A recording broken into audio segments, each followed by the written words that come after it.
সালাম ডাক্তার জাকির সাহেব, আমার নাম সঞ্জয় নারায়ণ। আমি অন্ধ্রপ্রদেশের অ্যাভিনিউর কর্নুল ডিস্ট্রিক্ট থেকে এসেছি। আমি গ্র্যাজুয়েশন শেষ করেছি। আলহামদুলিল্লাহ, আমি আল্লাহর হেদায়েতে ইসলাম ধর্ম গ্রহণ করেছি, কিন্তু আমার পিতামাতা এটা মেনে নেননি। আলহামদুলিল্লাহ, আমার দাদা মেনে নিয়েছেন। হিন্দু তারা শুধু এক ঈশ্বরে বিশ্বাস করেন। আমি জানতে চাই শয়তান প্রসঙ্গে। এটা আমি জানি যে শয়তানকেও আল্লাহ সৃষ্টি করেছেন। শয়তানের অন্য নামগুলো কোরআন মজিদ ও বেদে শয়তান অন্য নামগুলো কি কি? এবং আমার দাদা একটা প্রশ্ন করেছেন, যখন কলিযুগ শেষ হবে, আমি জানি অচিরেই কিয়ামত হবে, সে জানতে চাই কখন কলিযুগ শেষ হবে।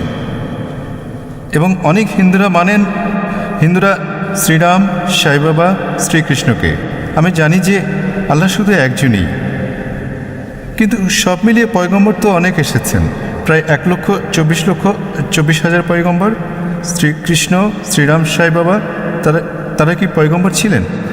এবং আমার আরেকটি প্রশ্ন হচ্ছে, বর্তমানে কর্নলে এবং চেন্নাইতেও কিছু মানুষ বিশ্বাস করে কালকি পাওয়ান, আমা পাওয়ানকে। আপনার কাছে কি তাদের সম্পর্কে কোনো তথ্য আছে? ভাই, আপনি প্রশ্ন করলেন, আলহামদুলিল্লাহ, ইসলাম কবুল করেছেন। আল্লাহ সুবহানাহু ওয়া তাআলা আপনাকে ভালো রাখুন এবং আপনার চেষ্টাকে কবুল করে নিন। আপনার প্রশ্ন হচ্ছে যে শয়তান আছে, এই শয়তান কি ইসলাম ছাড়া হিন্দু ধর্মেও আছে এবং তার নামগুলো কি? দ্বিতীয় প্রশ্ন হচ্ছে, কলিযুগ কি এসে গেছে? তৃতীয় প্রশ্ন, আমরা শ্রীকৃষ্ণ শ্রীরামকে পয়গম্বর ভাবতে পারি কি না? এবং চতুর্থ প্রশ্ন হচ্ছে কলকি অবতার প্রসঙ্গে। প্রথম প্রশ্ন, শয়তানের নাম কি? শয়তানের যে প্রধান, তার নাম কোরআন মজিদে আছে ইবলিশ। কিন্তু কোরআন মজিদে বলা আছে সূরা নাসে যে যেসব লোক যারা মনের মধ্যে দ্বিধাদ্বন্দ্ব জাগায় নিজেদের মনে এবং তারপর সরে যায়, তারা মানুষের মধ্যেও আছে, জিনের মধ্যেও আছে। শয়তান কোরআন মজিদ অনুযায়ী মানুষের মধ্যেও শয়তান আছে, জিনদের মধ্যেও আছে। মানুষ এবং শয়তান উভয়কেই স্বাধীনতা দেওয়া হয়েছে। আমরা চাইলে আল্লাহর কথা মানতে পারি, চাইলে নাও মানতে পারি। যে লোক স্বাধীনতা পাওয়ার পরও আল্লাহ সুবহানাহু ওয়া তাআলার আদেশ পালন করে, তাদের মর্যাদা ফেরেশতাদের উপরে। যে আল্লাহ তাআলার বিরুদ্ধাচরণ করে তাকে বলা হয় শয়তান। সুতরাং শয়তান মানুষের মধ্যেও আছে এবং জিনদের মধ্যেও আছে। আর এই প্রসঙ্গে বিভিন্ন ধর্মগ্রন্থও বলা হয়েছে শয়তান বা ডেভিল, ইংরেজিতে বলা হয় ডেভিল, বাইবেলে তার নাম হচ্ছে ডেভিল। একইভাবে হিন্দু ধর্ম সহ অন্যান্য ধর্মগ্রন্থেও লেখা আছে শয়তান, এবং পার্সি ধর্মের গ্রন্থে এহেরমান। তাই সব ধর্মে একটা শয়তানি শক্তি আছে, তাকে শয়তান বলেন, ডেভিল বলেন বা ইবলিশ বলেন। আপনার দ্বিতীয় প্রশ্ন হচ্ছে কলিযুগ সেটা কি এসে গেছে? আর তৃতীয় প্রশ্ন যে আমরা শ্রীকৃষ্ণ শ্রীরামকে পয়গম্বর ভাবতে পারি কি না? মুহাম্মদ সাল্লাল্লাহু আলাইহি ওয়াসাল্লাম বলেছেন, সহিহ হাদিস মিশকাত আল নিসাবি অধ্যায় নম্বর 3 হাদিস নম্বর 5373, যার উল্লেখ আছে মুসনাদ আহমদ অধ্যায় নম্বর 5 পৃষ্ঠা নম্বর 265 ও 266-তে।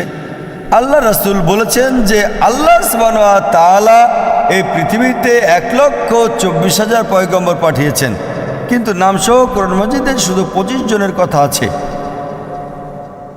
আদম আলাইহিস সালাম, নূহ আলাইহিস সালাম, ইব্রাহিম আলাইহিস সালাম, মুসা আলাইহিস সালাম, ঈসা আলাইহিস সালাম, মুহাম্মদ সাল্লাল্লাহু আলাইহি ওয়াসাল্লাম সহ 25 জনের নাম আছে। কিন্তু কোরআন মাজিদে লেখা আছে সূরা ফাতির সূরা নম্বর 35 আয়াত নম্বর 24-এ, এমন কোন উম্মত ছিল না যার কাছে আল্লাহ সুবহানাহু ওয়া তাআলা সতর্ককারী পাঠাননি। আল্লাহ তাআলা বলেছেন সূরা রাদ সূরা নম্বর 13 আয়াত নম্বর 7-এ, এবং প্রত্যেক জাতির কাছে আমি হিদায়াতকারী প্রেরণ করেছি। নাম শুধু 25 জনের উল্লেখ আছে। আল্লাহ রাসূল বলেছেন 1,24,000 পয়গম্বর। আপনি আমাকে জিজ্ঞেস করলেন যে হতে পারে শ্রীকৃষ্ণ পয়গম্বর ছিলেন, অথবা হতে পারে যে শ্রীরাম পয়গম্বর ছিলেন। যেহেতু কোরআন মাজিদে শ্রীকৃষ্ণ অথবা শ্রীরামের কথা বলা হয়নি, কোনো সহিহ হাদিসেও নেই, এজন্য আমি বলতে পারবো না যে তারা পয়গম্বর ছিলেন। আমি বলতে পারি এটা হতে পারে, মেবি হতে পারে তারা পয়গম্বর ছিলেন। হতে পারে পয়গম্বর ছিলেন না, কিন্তু আমি বলতে পারি না যে তারা 100% নিশ্চিত পয়গম্বর ছিলেন। কিছু মানুষ বলে রাম আলাইহিসসালাম, এটা ভুল, এটা বললে ভুল হবে।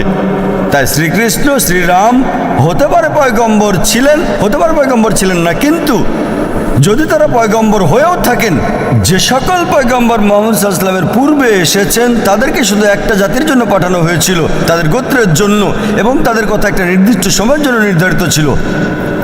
এই জন্য আজ আপনি ইন্ডিয়াতে বসবাস করেন, অথবা আমেরিকায়, অথবা ইউকেতে, অথবা সৌদি আরবে, বর্তমানে শেষ পয়গম্বর যা কোরআনে লেখা আছে সূরা আম্বিয়া সূরা নম্বর 21 আয়াত নম্বর 107, ওমা আরসালনাকা ইল্লা রাহমাতুল আলামিন, আমি মুহাম্মদ সাল্লাল্লাহু আলাইহি ওয়াসাল্লামকে পাঠিয়েছি কিন্তু শুধু রহমত হিসেবে সমগ্র সৃষ্টির জন্য, সমগ্র মানবজাতির জন্য, সমগ্র পৃথিবীর জন্য।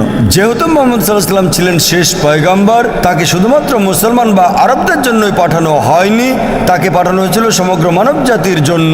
তাই আজ হয়তো আপনি বাস করছেন ভারতে, অথবা ইউএসএতে, অথবা ইউকেতে, অথবা সিঙ্গাপুরে, অথবা সৌদি আরবে, আপনাকে বিশ্বাস করতে হবে শেষ পয়গম্বর মুহাম্মদ সাল্লাল্লাহু আলাইহি সাল্লাম। আর এটা লেখা আছে হিন্দু ধর্মের গ্রন্থেও। যেমন আপনি বললেন কল্কি অবতার সম্পর্কে, এই বিষয়ে আমি লেকচার দিয়েছিলাম গত শনিবার, এক সপ্তাহ আগে 15 তারিখে। এই মঞ্চে এক সপ্তাহ আগে আমি বলেছিলাম মুহাম্মদ সাল্লাল্লাহু আলাইহি সাল্লামের কথা বিভিন্ন ধর্মের গ্রন্থসমূহে, এবং সেই বক্তব্যে আমি কল্কি অবতারের কথাও বলেছিলাম।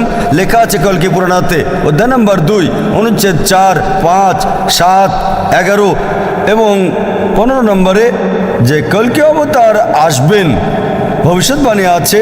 তার পিতার নাম হলো বিষ্ণু ইয়াস, অনুবাদ করলে হয়ে যায় আল্লাহর বান্দা আব্দুল্লাহ।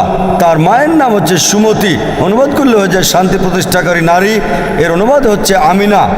বলা হয়েছে তিনি জন্ম নেবেন সাম্বালাতে, শান্তির স্থান, অনুবাদ হলো মক্কা।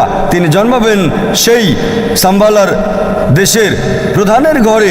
আমরা জানি মুহাম্মদ সাল্লাল্লাহু আলাইহি ওয়াসাল্লাম কুরাইশ বংশে জন্মগ্রহণ করেছেন। এইভাবে আমি বিস্তারিত বর্ণনা করেছিলাম এক সপ্তাহ আগে। কল্কি অবতার, এই কল্কি অবতার হলেন শেষ পয়গম্বর মুহাম্মদ সাল্লাল্লাহু আলাইহি ওয়াসাল্লাম। আপনি এই বিষয়টা আপনার পিতাকে জানাতে পারেন, এবং ইনশাল্লাহ আমি দোয়া করব আপনার পিতা যেন হেদায়েত হন। আসসালামু আলাইকুম।